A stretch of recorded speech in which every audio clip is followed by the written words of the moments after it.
Good morning बच्चों। मैं चंद्रकांता आज आपको कक्षा 7वीं से पाठ नंबर 9 जिसका शीर्षक है चिड़िया की बच्ची। अब चिड़िया की छोटी सी बच्ची होती है ना, छोटी छोटी चिड़िया जब उड़ती हुई आपने देखी होंगी, तो उसके बारे में इस पाठ में बताया गया है। लेखक हैं जैनेन्द्र कुमार। तो ये आप जो अपनी अपनी बुक खोल के बैठोगे और उसमें से हम लेसन पढ़ेंगे। तो सबसे पहले मैंने इसमें से कुछ पॉइंट्स जो है बनाए, कुछ हेडिंग्स हैं वो लिखी हुई हैं, वो मैं आपको थोड़ी संक्षेप में बताती जाऊंगी और फिर हम पूरा पाठ जो है वो विस्तार से पढ़ लेंगे। पहले सेठ माधवदास का सुंदर बगीचा और संगमरमर की कोठी, यानी सेठ माधवदास बहुत धनी व्यक्ति हैं और उनके पास बड़ी ही सुंदर संगमरमर की उन्होंने कोठी बनवाई है। कोठी के सामने एक बगीचा भी बनवाया हुआ है। शाम के समय मित्रों के साथ चबूतरे पर बैठकर प्राकृतिक सुंदरता को निहारना। अब जो सेठ माधवदास हैं वो अकेले हैं, उनका घर परिवार नहीं है, बाकी कोठी के अंदर नौकर चाकर भी है। शाम के समय बाहर चबूतरे पर बैठ जाते थे, कुछ मित्र भी बैठ जाते थे और वहाँ बैठ कर के प्राकृतिक सुंदरता को निहारते रहते थे, क्योंकि सामने बगीचा, बगीचे में पेड़ पौधे, उसमें फूल के पौधे, खिले हुए फूल, फूलों की चारों ओर फैले हुए महक, तो ये सब प्राकृतिक छटा को यानी सुंदरता को निहारते थे, देखते रहते थे। संध्या के समय बगीचे में गुलाब की डाली पर चिड़िया का आकर बैठ जाना। तब उन्होंने देखा कि बगीचे में शाम के समय एक गुलाब की डाली पर एक बड़ी ही सुंदर सी प्यारी सी चिड़िया आकर के बैठ गई है। चिड़िया की लाल गर्दन, चमकदार पंख, शरीर पर विचित्र चित्रकारी। अब वो चिड़िया थी, उसकी गर्दन लाल थी, उसके जो है पंख बड़े चमकीले थे और वो उसके ऊपर चित्रकारी से, जैसे कहते हैं ना रंग बिरंगी होती है चिड़िया, तो वो चिड़िया जो है वैसी थी।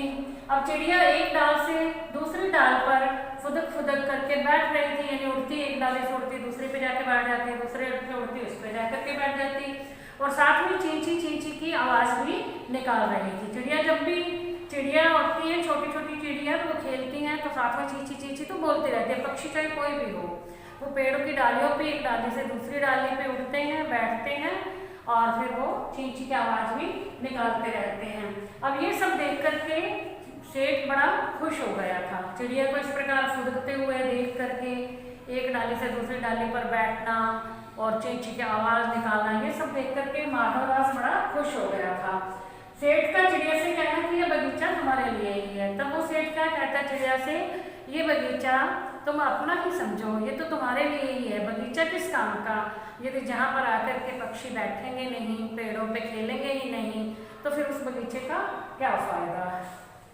सेठ द्वारा चिड़िया को बगीचे और महल में रहने के लिए लालच देना। तब वो सेठ जो है ये चाहता है, क्योंकि वो चिड़िया को देख करके बड़ा खुश हो रहा था, तो उसके मन में ये बात आई कि क्यों ना इस चिड़िया को मैं अपने घर में रख लूँ। तो वो उसे लालच देता है, ये जो संगमरमर की कोठी बनी है ये भी तुम्हारी ही है, ये बगीचा भी तुम्हारे लिए ही है, तुम इसे अपना ही समझो, तुम जब चाहो यहाँ पे आओ, जितनी देर चाहो तुम यहाँ बैठो। चिड़िया का माँ के पास जाने के लिए कहना। अब जब चिड़िया ने ये सब बातें सुनी तो चिड़िया जो है वो कहती है कि मैं यहाँ पे शायद कुछ आराम करने के लिए बैठ गई थी, ये बगीचा तुम्हारा है, मुझे इसके बारे में पता नहीं था, चलो मैं अभी चली जाती हूँ, मुझे तो अपनी माँ के पास जाना है। और फिर सेठ ने जो है एक बैल दवाई, जल्दी से अंदर से एक नौकर भाग करके आया और सेठ चिड़िया को कहता रहा, ठीक है तुम अपनी माँ के पास चली जाना, अपनी माँ के पास चलने से बात तो मैं उठाए रखा और उधर से नौकर को इशारा कर दिया कि तुम इसे पकड़ लो। अब नौकर ने उसे पकड़ना चाहा, इतने में चिड़िया को ऐसे एहसास सा हुआ कि मुझे किसी कठोर स्पर्श किया है, किसी ने यानी कठोर से हाथों से स्पर्श हुआ है, और वो जो उसके चंगुल से बच करके भाग गई और सीधा जाकर के अपनी माँ की गोद में जाकर के लंबी लंबी सांसें लेकर के वहीं पे बैठी रही और माँ के पूछने पर भी कुछ नहीं, बस वो लंबी सांस लेती रही, आहें भरती रही और सो गई। तो यहाँ पर ये लेसन जो है खत्म हो जाता है। अब हम ये मैंने कुछ हेडिंग्स लिखी थी, उसके आधार पर मैंने आपको संक्षेप में समझा दिया। तो अब हम विस्तार से जो है पुस्तक में से पढ़ते हैं, आप अपनी पुस्तक को खोल करके बैठोगे। अब माधवदास ने अपनी संगमरमर की कोठी बनवाई थी और उसमें एक बड़ा ही सुंदर और सुहावना बगीचा भी लगवाया था, क्योंकि वो बहुत धनी व्यक्ति थे और कला से बहुत प्रेम था उन्हें, कोई वैल नहीं था। वैल समझते मतलब कि कोई बुरी आदत नहीं थी। कोई कहते हैं ना, कोई नशे की, बीड़ी सिगरेट की बुरी आदतें होती हैं, उनको कोई भी आदत नहीं थी।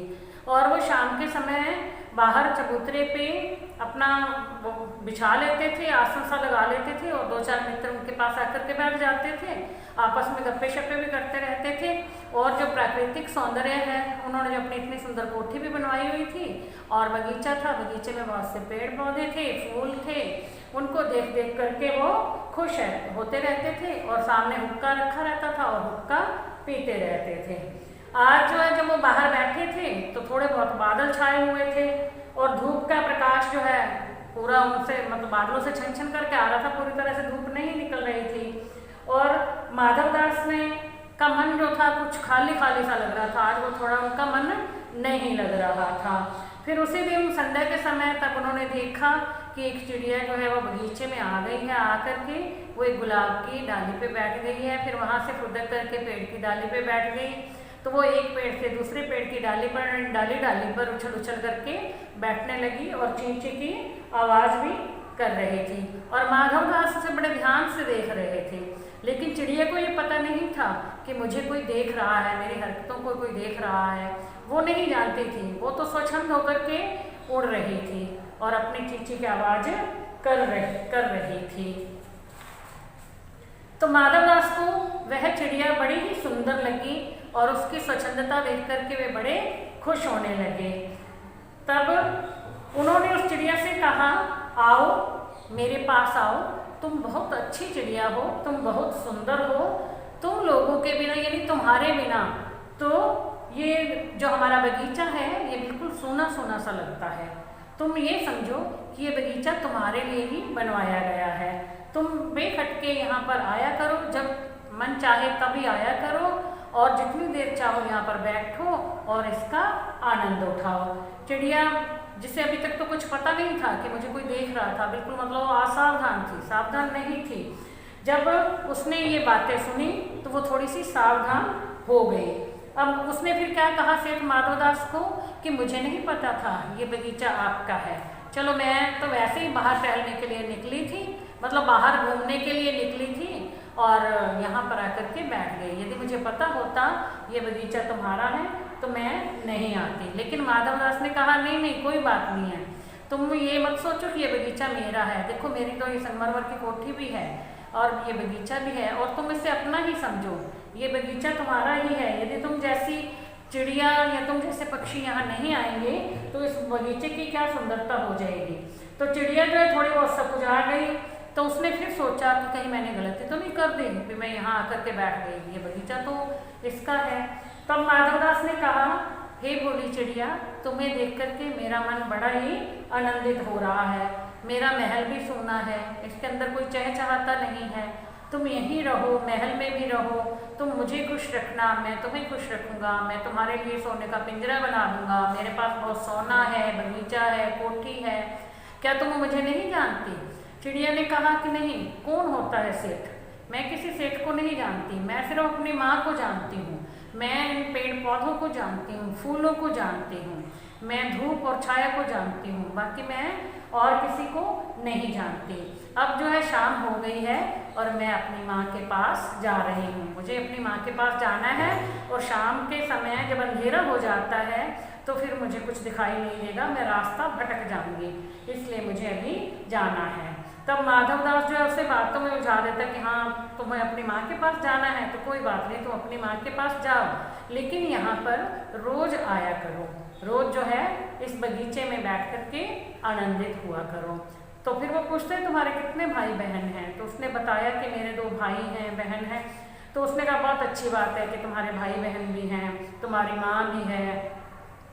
इतने में उसने साथ ही एक बेल दबा दी, जैसे ही बेल दबाई तो कोठी के अंदर वो बेल बजी और वहाँ से एक नौकर भाग करके बाहर आ गया। अब नौकर को फिर जो वो चिड़िया को बातों में उलझाया हुआ था भी हाँ तुम अपनी माँ के पास जाओ, ठीक है तुम अपनी माँ के पास जाओ, और साथ ही उसने नौकर को क्या इशारा कर दिया कि तुम इस चिड़िया को पकड़ लो। अब नौकर ने वो उधर तो उसको बातों में लगाए रखा सेठ ने, और नौकर ने उसे पकड़ने के लिए हाथ बढ़ाया, तो जैसे ही उस नौकर ने उस चिड़िया को ऐसे छुआ ना तो थोड़ा सा स्पर्श तो हुआ, तो वो चिड़िया वहाँ से उड़ गई। वो बड़ी डर गई थी और वहाँ से उड़ के चली गई। अब वो सीधा उड़ते उड़ते जा कर के अपनी माँ की गोद में ही गई और वहाँ पर जो है ठंडी आहें भरने लगी, लंबी लंबी सांसें लेने लगी। तब उसकी माँ ने पूछा भी क्या बात हुई है, लेकिन उसने कुछ नहीं बताया और अपनी माँ की गोद में ही वो आहें भरती रही और इस तरह से माँ की गोद में इस प्रकार से चिपक कर सो गई जैसे वो कभी उठेगी ही नहीं। यानी वो इतना डर गई थी और अपनी माँ से बहुत प्रेम करती थी। अब छोटा बच्चा कोई भी होता है, चाहे वो कितना भी परेशान हो, कितना भी रो रहा हो, लेकिन माँ की गोदी में जाकर के उसे शांति मिलती है और वो बिल्कुल चुप हो जाता है। उसी तरह से फिर वो बच्चा चाहे पशु पक्षी का हो या इंसानों का हो, बच्चे सभी जो है उनको माँ सभी बच्चों को बहुत प्यारी होती है। तो इस प्रकार से अब ये जो चिड़िया है वो उसकी सेठ माधवदास की बातों में नहीं आई थी और वहाँ से उठ कर के अपने माँ की गोद में जा कर के सो गई थी, क्योंकि वो बहुत डरी हुई थी, सहमी हुई थी इसीलिए। तो बच्चों आपको अब ये लेसन तो अच्छी तरह से समझ में आ गया होगा, ठीक है। अब इसके जो प्रश्न उत्तर हैं वो मैं आपको नेक्स्ट वीडियो में समझाऊंगी। Okay, thank you.